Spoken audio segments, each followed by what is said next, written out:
नमस्कार। हिंदी कक्षा में आपका हार्दिक स्वागत और अभिनंदन। प्यारे बच्चों, आज मैं आपके लिए लेकर आई हूँ उत्साह कविता और जिसके साथ साथ एक छोटी सी कविता और है जिसका शीर्षक है अट नहीं रही है। और ये दोनों ही कविताएं लिखी हैं सूर्यकांत त्रिपाठी निराला जी ने। निराला जी जो कि छायावादी कविता के प्रमुख स्तंभ माने जाते हैं। उत्साह एक आह्वान गीत है जो बादल को संबोधित है। बादल निराला जी का प्रिय विषय रहा है।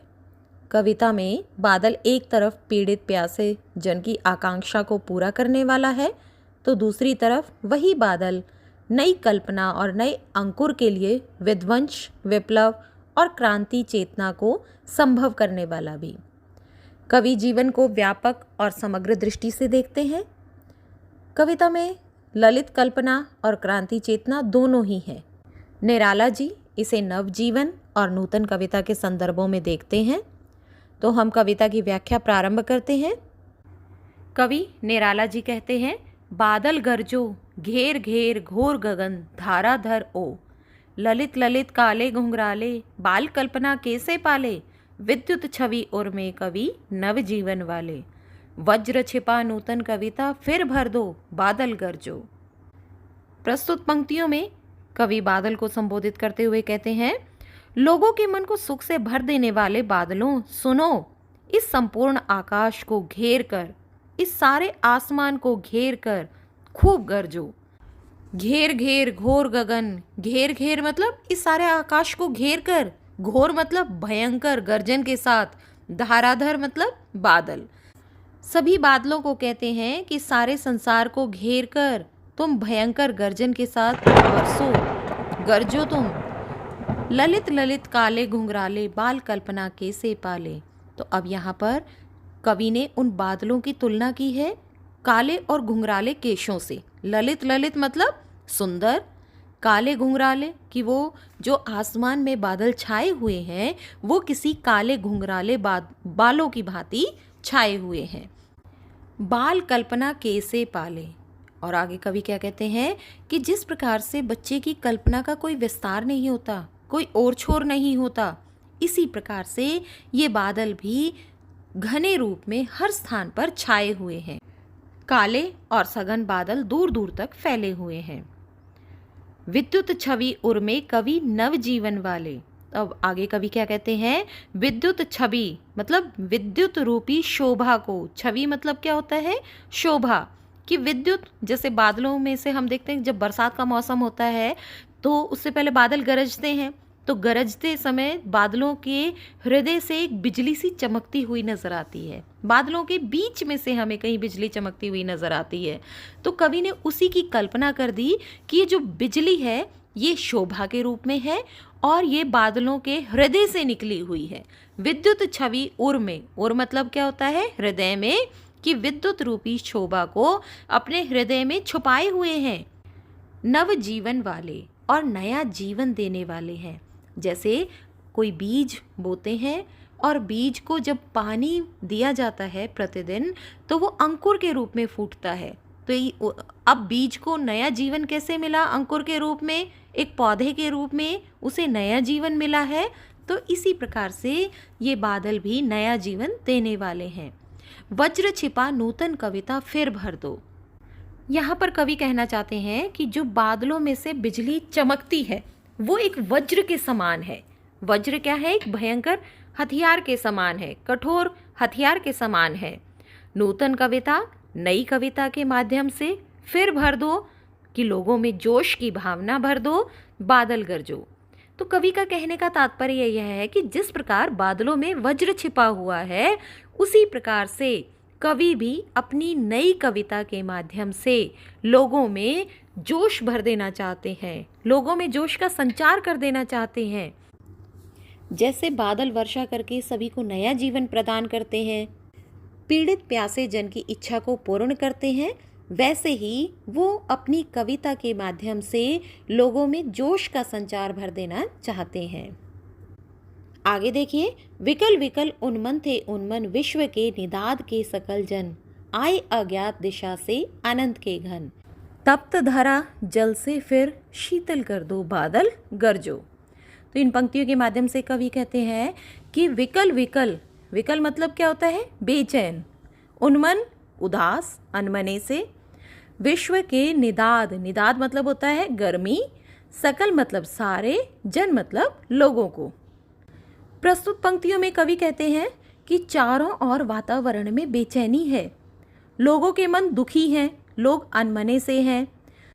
इसीलिए कवि बादलों को कहते हैं कि लोगों के दुखों को शांत करने के लिए, जब लोग इतनी गर्मी में जल रहे हैं, इतनी गर्मी में उन्मने हैं, उदास हैं, बेचैन हैं, तो ऐसे समय में आए अज्ञात दिशा से अनंत के घन, कि अज्ञात मतलब जिस दिशा के बारे में ज्ञात ना हो, अ मतलब नहीं, ज्ञात मतलब जानकारी, दिशा से अनंत के घन, कि अनंत के घन, अनंत मतलब जिसका अंत नहीं हो, घन मतलब बादल। कहते हैं कि तप्त धरा इस जलती हुई पृथ्वी को फिर से अपने जल से शीतल कर दो। संसार के समस्त प्राणी जब इस भयंकर गर्मी के कारण बेचैन हैं, दुखी हैं, उदास हैं, अनमने से हैं, उसी समय पर आकाश की अज्ञात दिशा से आए हुए अनंत बादलों, हे घने बादलों, तुम बरसकर गर्मी से तपती हुई इस पृथ्वी को ठंडा कर दो, ताकि लोग सुख का अनुभव कर सकें। यहीं पर उत्साह कविता समाप्त होती है। अब इसका दूसरा भाग अट नहीं रही है, कविता की व्याख्या देखते हैं। ये जो कविता है अट नहीं रही है, इसमें फाल्गुन की मादकता को प्रकट किया गया है। कवि देखता है कि फाल्गुन का महीना शुरू होते ही उसका जो सौंदर्य है वो चारों तरफ फैल जाता है, मन प्रसन्न हो जाता है। जब मन प्रसन्न हो तो हर तरफ फाल्गुन का ही सौंदर्य और उल्लास दिखाई पड़ता है। सुंदर शब्दों के माध्यम से कवि ने यहाँ पर एक सुंदर सी अभिव्यक्ति प्रस्तुत की है। अट नहीं रही है, अट नहीं रही है, आभा फाल्गुन की तन सट नहीं रही है। कहीं सांस लेते हो घर भर देते हो, उड़ने को नभ में तुम पर पर कर देते हो। आँख हटाता हूँ तो हट नहीं रही है। तो यहाँ पर कवि क्या कहना चाहते हैं कि फाल्गुन का जो अद्वितीय सौंदर्य है वो अद्भुत है, उसकी तुलना नहीं की जा सकती, उसके समान कोई दूसरा नहीं है।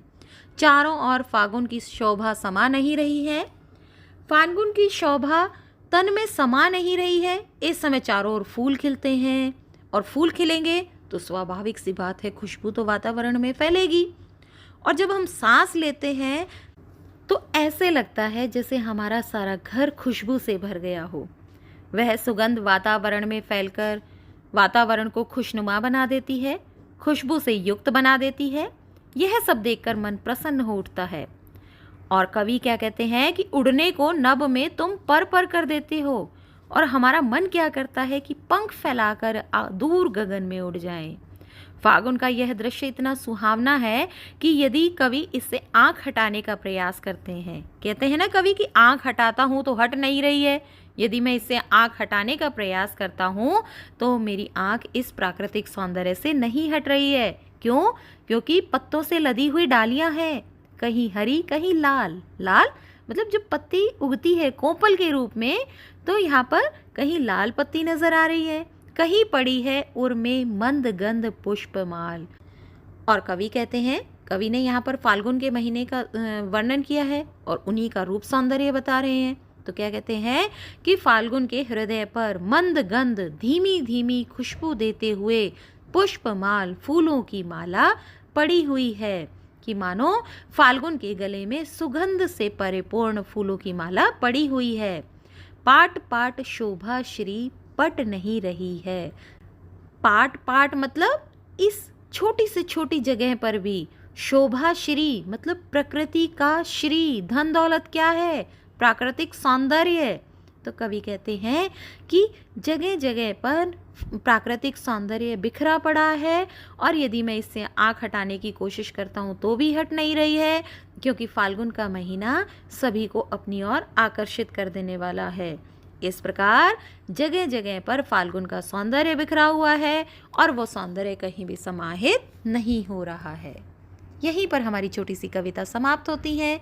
दो छोटी छोटी कविताएं आज हमने की, उत्साह और अट नहीं रही है। निराला जी ने अपने प्रिय विषय बादल को लेकर कविता लिखी उत्साह, और प्राकृतिक सौंदर्य से परिपूर्ण कविता अट नहीं रही है। दोनों कविताओं की व्याख्या हमने की। आशा है आपको अच्छे से समझ में आ गई होगी। मिलते हैं एक और नए अध्याय के साथ। तब तक के लिए धन्यवाद।